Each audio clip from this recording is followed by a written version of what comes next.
निर्मला और प्रशांत की शादी जल्दी जल्दी में कर दी गई क्योंकि निर्मला की दादी माँ बहुत बीमार थी और वह चाहती थी कि उनके गुजरने से पहले उनकी इकलौती पोती निर्मला की शादी हो जाए। निर्मला सॉफ्टवेयर इंजीनियरिंग कर रही थी और उसका फाइनल ईयर ही था और इसके बाद वह नौकरी ज्वाइन करने ही वाली थी।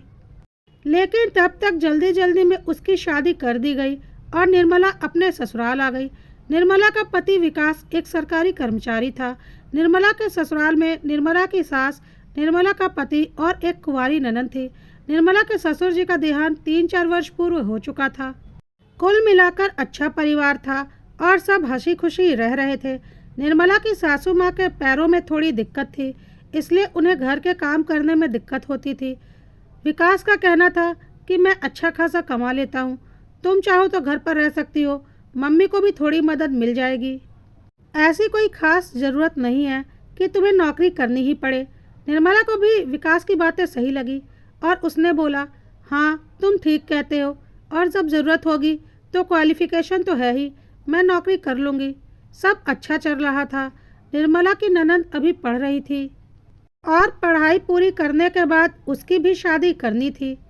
सब कुछ ठीक ही चल रहा था कि एकाएक बहुत बड़ा वज्रपात हो गया और निर्मला का पति विकास एक सड़क दुर्घटना में उसकी मृत्यु हो गई। घर पर दुखों का पहाड़ टूट पड़ा। किसी को कुछ समझ में नहीं आ रहा था कि यह सब कुछ क्या हो गया। निर्मला, उसकी सास और उसकी ननद तीनों जैसे सुन्न पड़ गई थी। बहुत मुश्किल से उन्होंने खुद को संभाला। कुछ दिन तो इसी दुख में व्यतीत हो गए, लेकिन कोई क्या कर सकता है। जिसे जाना था वह चला गया और अब किसी की जिंदगी रुक तो नहीं सकती थी। आगे की जिंदगी के बारे में सोचना तो पड़ता ही। निर्मला का पति एक सरकारी कर्मचारी था, इसलिए अपने पति की नौकरी निर्मला को मिलनी थी। लेकिन तब तक निर्मला के सास और ननद को उनके कुछ रिश्तेदारों ने अच्छे से समझा दिया था कि तुम्हारे बेटे की नौकरी तो तुम्हारी बहू लेकर चली जाएगी, बाल बच्चे अभी हैं नहीं, तुम लोगों का क्या होगा। जब उसे नौकरी मिल जाएगी तो वह तुम लोगों के बारे में क्यों सोचेगी और फिर वह आराम से अपना जीवन यापन करेगी और अपनी ज़िंदगी में आगे बढ़ जाएगी। तुम लोगों का क्या होगा पता नहीं। अभी तो तुम्हारी बेटी की शादी भी नहीं हुई है।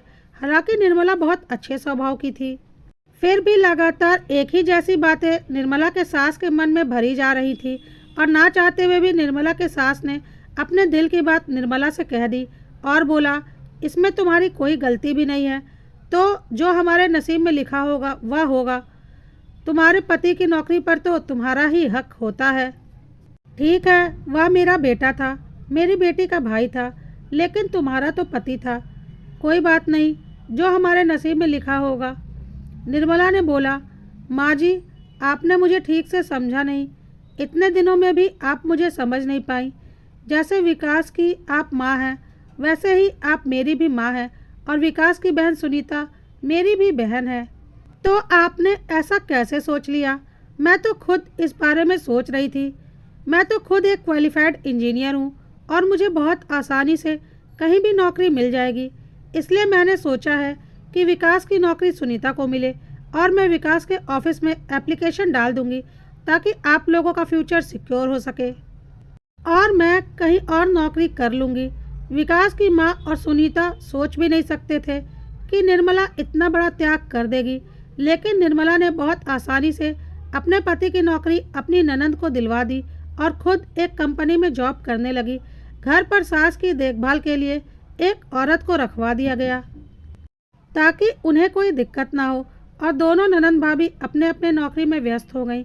लेकिन निर्मला की अभी उम्र ही क्या थी। निर्मला के सास ने निर्मला से बोला, बेटा तू दूसरी शादी कर ले, क्यों मजबूरी के चक्कर में अपनी ज़िंदगी खराब कर रही है। लेकिन निर्मला ने बोला, नहीं माँ, अभी सुनीता की शादी करनी है, क्योंकि सुनीता की शादी विकास की जिम्मेदारी थी और अब यह मेरी जिम्मेदारी है। मेरी ज़िंदगी का जो होना था वह हो चुका है। विकास जी का कहना था कि अगले साल तक हम सुनीता की शादी करेंगे, तो मैं विकास का वह सपना पूरा करूंगी। सुनीता के लिए आप लड़का देखिए। हम सुनीता की अच्छे से शादी करेंगे। एक बहुत बड़ी जिम्मेदारी अभी हमारे कंधों पर है, पहले उसे निपटाने की सोचिए।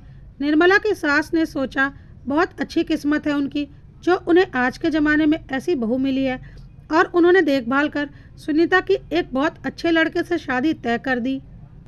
सुनीता की शादी के लिए सुनीता के पिताजी इंतज़ाम करके गए थे और जो थोड़ा बहुत कम ज़्यादा हुआ वह निर्मला ने पूरा कर दिया और सुनीता विदा होकर अपने ससुराल चली गई। अब घर में निर्मला और उसकी सास बचे थे। निर्मला की सास चाहती थी कि निर्मला भी दूसरी शादी कर ले, लेकिन निर्मला बोलती थी, अगर मैंने दूसरी शादी कर ली तो आपका क्या होगा। तो निर्मला की सास का कहना था, मेरा जो होना होगा हो जाएगा, मेरी उम्र ही कितनी बची है, लेकिन तेरी तो पूरी उम्र बची है। जरा सोच, मेरे बाद तेरा क्या होगा। मायके में भी तू ज़्यादा दिन रह नहीं पाएगी, क्योंकि तू भी जानती है एक शादीशुदा बेटी मायके में ज़्यादा दिन नहीं रह सकती, अपनी भाभीयों पर बोझ बन जाती है और रिश्ते बस खराब होते हैं। निर्मला को यह सारी बातें बहुत अच्छे से पता थी, लेकिन पता नहीं क्यों वह विकास को अपने दिल से नहीं निकाल पाती थी और इसलिए कभी भी जिंदगी में आगे बढ़ने का फैसला नहीं करना चाहती थी।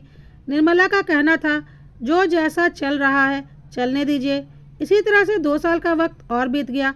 निर्मला अपनी जॉब करती थी और अपनी सास का ख्याल भी रखती थी। सुनीता भी जॉब करती थी अपने भाई की, जो उसे अपनी भाभी की बदौलत मिला था, लेकिन शादी के बाद वह पूरी तरह से बदल गई, क्योंकि उसका दिमाग अलग ही स्तर पर चलने लगा, जिसमें कि उसके पति का भी बहुत बड़ा योगदान था। सुनीता के पति का कहना था कि तुम्हारे मायके में तुम्हारी माँ के पास अच्छा खासा बड़ा सा मकान है, जिसकी आज करोड़ों में कीमत है, और वह तुम्हारे पिताजी का बनाया हुआ मकान है, और अब तुम्हारे भाई तो रहा नहीं, तो उसकी हकदार तुम हो, क्योंकि तुम्हारी भाभी की कोई औलाद भी नहीं है। तो तुम माँ से कहो कि वह घर वह तुम्हारे नाम पर कर दे, क्योंकि तुम ही उसकी वारिस हो। और सुनीता के मन में भी मकान का लालच बैठ गया था और एक दिन मौका पाकर उसने अपनी माँ से इस बारे में बात की, लेकिन उसकी माँ ने बोला, नहीं, यह कैसे हो सकता है, तू अपना हक अपने ससुराल में दिखा। इस घर की बहू निर्मला है तो इस घर पर उसका अधिकार होगा। सुनीता ने माँ का बहुत ब्रेन वॉश करने की कोशिश की, लेकिन सुनीता की माँ टस से मस नहीं हुई। उनका कहना था, शादी के बाद बेटियों को उनका अधिकार उनके ससुराल में बहू के रूप में मिलता है, तो इस घर पर निर्मला का हक है और मैं उससे उसका अधिकार नहीं छीनूंगी, क्योंकि उसने मेरे लिए दूसरी शादी भी नहीं की है, तो इस घर पर तो पूरी तरह से निर्मला का ही अधिकार है। सुनीता के पति ने जब यह बात सुनी तो उसने कहा, कोई बात नहीं, जब घी सीधी उंगली से नहीं निकलता तो उंगली टेढ़ी करनी पड़ती है।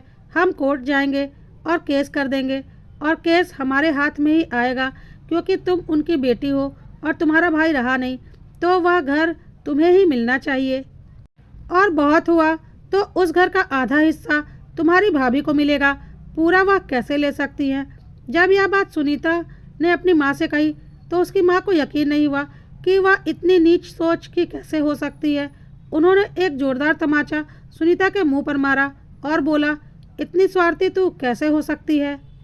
हक और बंटवारे की बात कर रही है, तो यह बता, तेरा उस नौकरी पर हक था जो तू आज करके पैसे कमा रही है। उस नौकरी पर हक निर्मला का था, तेरी भाभी का, लेकिन हमारे भविष्य के बारे में सोचकर उसने अपने भविष्य की चिंता नहीं की और वह नौकरी तुझे दे दी, जो कि उसके पति की नौकरी थी, और तूने बहुत आसानी से वह नौकरी ले ली और अब उस नौकरी को करते हुए अपने ससुराल चली गई। तूने क्या जिम्मेदारी निभाई मेरी? जिम्मेदारी तो आज भी मेरी बहू निभा रही है, जिसने कि अपने पति के हक की नौकरी भी नहीं ली। जिम्मेदारी तो तेरी बनती है, तूने मेरे बेटे की नौकरी ली है तो मेरी सारी जिम्मेदारी भी तेरी है। कितनी जिम्मेदारी निभाती है तू मेरी? तुझे तो यहाँ तक पता नहीं कि मेरी कौन कौन सी दवाइयाँ चलती हैं, मेरी दवाइयाँ पर हर महीने कितना का खर्चा आता है, कुछ भी जानती है? तूने आज तक अपनी कमाई से 1 रुपया भी अपनी माँ के ऊपर खर्च किया है? अरे तू हक की बात करती है, हिस्से की बात करती है, नौकरी को किनारे कर। अगर हिस्से की भी बात करती है ना, तो बराबरी का हिस्सा लेने पर बराबरी की जिम्मेदारी भी निभानी पड़ती है। कितनी जिम्मेदारी निभाई है आज तक तूने मेरी शादी के बाद, जरा बताना तो। एक निर्मला है जो मेरी फिक्र में अपनी ज़िंदगी को आगे नहीं बढ़ाना चाहती, इतनी कम उम्र में मेरी जिम्मेदारियां निभा रही है, जो कि मैं तो उसकी सगी माँ भी नहीं हूँ। तुझे तो मैंने अपनी कोख से पैदा किया है, कितनी जिम्मेदारी निभाई है तूने मेरी, जरा सोच कर बता। और तू हक और हिस्से की बातें कर रही है। तुझे केस करना है जा कर, यह घर मेरे नाम पर है, इसकी मालकिन मैं हूँ और मैं आज का आज इस घर को निर्मला के नाम पर करूँगी। तुम दोनों को जो करना है कर लो। जब घर मेरा है तो मालकिन मैं हुई। कोई भी कोर्ट कचहरी मुझे मेरी चीज़ किसी को भी देने से नहीं रोक सकती।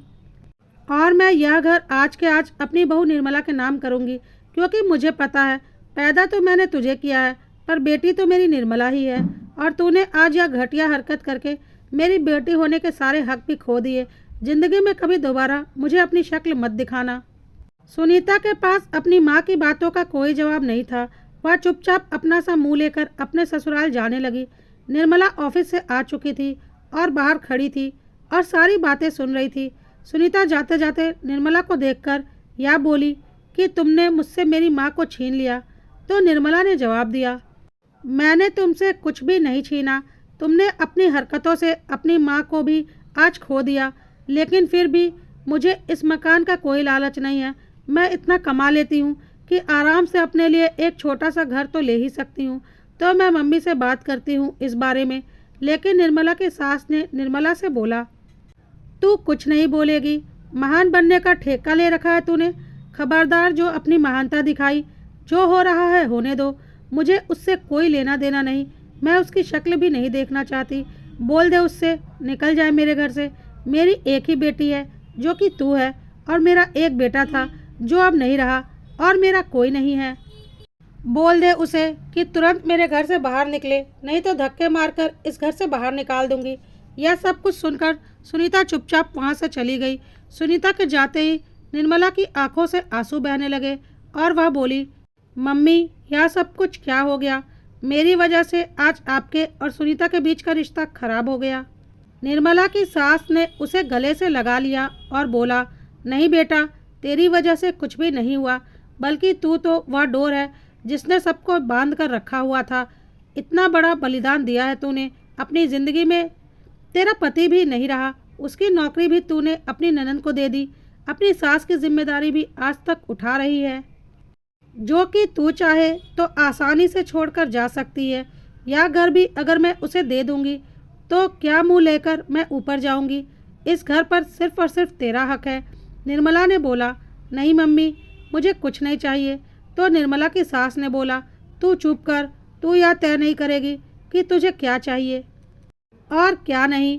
मैं तेरी माँ हूँ और अब जो भी तेरी ज़िंदगी का फैसला होगा वह मैं करूँगी। तू कुछ नहीं बोलेगी, बस मुझ पर यकीन कर, तेरे लिए अच्छा ही सोचूंगी। जा तू आराम कर, थक गई होगी। निर्मला चुपचाप अपने कमरे में चली गई। आज उसे समझ में नहीं आ रहा था कि यह सब कुछ उसके साथ क्या हो रहा है। उसने तो सबका अच्छा ही सोचा था, पर फिर भी सब कुछ बिगड़ा क्यों जा रहा है। लेकिन निर्मला की सास ने सोच लिया था कि वह तो अब ज़्यादा दिन की मेहमान है नहीं, तो उसके बाद निर्मला का क्या होगा? बिल्कुल अकेली रह जाएगी वह, क्योंकि निर्मला के माँ पिता भी अब काफ़ी बूढ़े हो चुके हैं। और भाभियाँ ननंद के बारे में क्यों सोचेंगी? मुझे ही अपने जाने से पहले निर्मला के लिए कुछ सोचना पड़ेगा। और निर्मला की सास ने अपने रिश्ते में काफ़ी जगह बात चलाई और आखिर में एक जगह एक अच्छा लड़का उनकी नज़र में आ ही गया, जो कि इंजीनियर था और तलाकशुदा था, क्योंकि उसकी पत्नी को किसी और से प्रेम था और उसने उससे तलाक लेकर अपने प्रेमी से शादी कर ली थी। निर्मला की सास ने बहुत अच्छे से सब कुछ पता किया और हर तरह से वह लड़का काबिल निकला। बहुत ही अच्छा लड़का था। निर्मला की सास ने निर्मला के बारे में उसे सब कुछ बता दिया और उस लड़के से निर्मला की शादी तय कर दी। निर्मला ने जब यह सुना तो उसने बोला, नहीं मम्मी, मैं यह शादी कैसे कर सकती हूँ? सुनीता भी आपके साथ नहीं रहती और मैं भी आपको छोड़कर चली जाऊँगी तो आपका क्या होगा? मैं आपको छोड़कर नहीं जा सकती।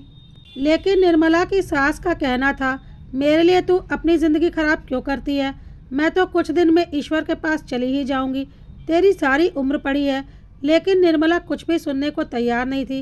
निर्मला की सास भी इस बार अपने फैसले पर पूरी तरह से अडिग थी और उनका कहना था, यह घर मैंने तेरे नाम कर दिया है क्योंकि तू ही इस घर की हकदार है, और अब यह शादी भी तुझे करनी ही पड़ेगी क्योंकि यही मेरा आखिरी फैसला है। लेकिन निर्मला ने बोला, ठीक है, मैं यह शादी करने को तैयार हूँ, लेकिन मेरी भी एक शर्त है। मैं पहले उस लड़के से मिलकर अपनी शर्त बताना चाहती हूँ। और निर्मला के होने वाले पति को बुलाया गया। निर्मला ने उसके सामने एक शर्त रखी कि मैं आपसे शादी करने को तैयार हूँ, लेकिन मेरी एक शर्त है, मेरी सासू माँ भी हमारे साथ रहेंगी हमारे घर में, या फिर मैं शादी नहीं कर सकती क्योंकि मेरे अलावा उनकी देखभाल करने वाला कोई भी नहीं है। जिसे निर्मला के पति ने सहर्ष स्वीकार कर लिया और 1 महीने बाद निर्मला की सास ने निर्मला की धूमधाम से शादी कर दी। निर्मला ने अपनी सास से बोला, मम्मी, आपने आज तक मुझे मेरी ज़िंदगी में सब कुछ दिया है, लेकिन मैं आपसे एक आखिरी तोहफा मांगना चाहती हूँ। मुझे आपका यह घर नहीं चाहिए। मेरे पति के पास भी अपना खुद का अच्छा मकान है और मैं आपको अपने पास ही रखना चाहती हूँ। मुझे घर का कोई लालच नहीं है। आप यह घर सुनीता को दे दीजिए। वैसे भी उसके पिता की संपत्ति है तो उसे ही मिलनी चाहिए। मैं तो अब अपनी ज़िंदगी में आगे बढ़ चुकी हूँ। लेकिन निर्मला की सास का कहना था, बहू, तू ठीक कह रही है, लेकिन मेरी जिम्मेदारी, मैं भी तो उसकी माँ हूँ। शादी करके वह भी तो गई, लेकिन उसने तो मेरे बारे में कभी नहीं सोचा कि मैं जीऊँगी या मरूँगी। उसे भी तो पता था कि मैं अकेली हूँ, लेकिन तू तो बहू होते हुए भी समझ गई कि मैं अकेली कैसे रहूँगी, और तूने अपनी शादी के लिए शर्त रख दी। मेरे लिए तो तू ही मेरी बेटी है, तो मेरी प्रॉपर्टी पर तेरा ही हक है। निर्मला ने बोला, नहीं माँ, मुझे प्रॉपर्टी का कोई लालच नहीं। तो निर्मला की सास ने बोला, तुझे लालच है? या मैंने कब बोला? मैं तो खुद तुझे यह प्रॉपर्टी देना चाहती हूँ। निर्मला ने बोला, ठीक है माँ, जब आप इतनी जिद कर रही हो तो कम से कम आधा हिस्सा तो सुनीता को दे दीजिए, क्योंकि उसका हक भी बनता है, भले ही उसने अपनी जिम्मेदारी निभाई हो या ना निभाई हो। और निर्मला के काफ़ी समझाने पर निर्मला की सास ने घर का आधा हिस्सा सुनीता के नाम कर दिया। सुनीता को भी आज अपनी गलती का एहसास हो गया था और उसने आकर निर्मला से माफ़ी मांगी और रिश्ते एक बार फिर से सुधरने के कगार पर आ गए थे। अब सुनीता भी अपनी माँ का पूरा ख्याल रखती थी, क्योंकि उसे समझ में आ गया था जिंदगी में पैसा ही सब कुछ नहीं होता, रिश्ते भी मायने रखते हैं। निर्मला ने जीवन में बहुत दुख और परेशानियों का सामना किया था, लेकिन अब अंततः उसके जीवन में सुखों का आरंभ हो चुका था।